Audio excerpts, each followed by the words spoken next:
Some of the happiest periods of my life were spent on tour performing comedy. It's simply a joy.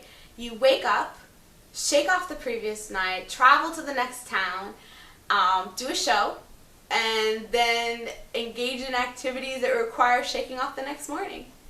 I've been on tour for the past 24 hours. Only this time, instead of bopping from city to city, spreading mirth and improv merriment and consuming controlled substances and generally lowering the property values, I've been trapped like a rat on concourse after concourse, a dirty cheese maze rat. And all I wanted to do was get from Burbank to Columbus, Ohio. First Burbank, late plane from Chicago, no time delay long enough to at least get a well-sketch and diet. Then Vegas, late flight from Ontario. No ETA announced, but periodically a message appears on a green felt board. Gate attendant stays at 17 minutes, pushes pay 1-to-1.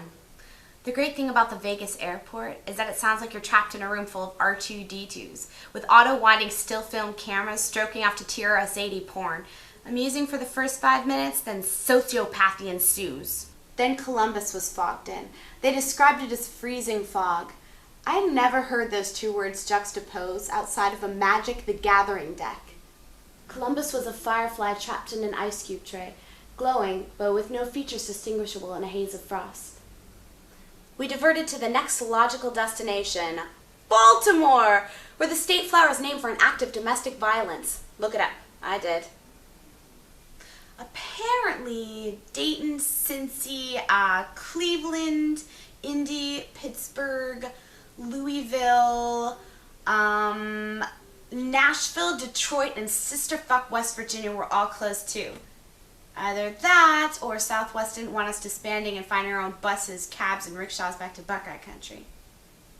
They're all about keeping the group together at Southwest. It's all about brotherhood.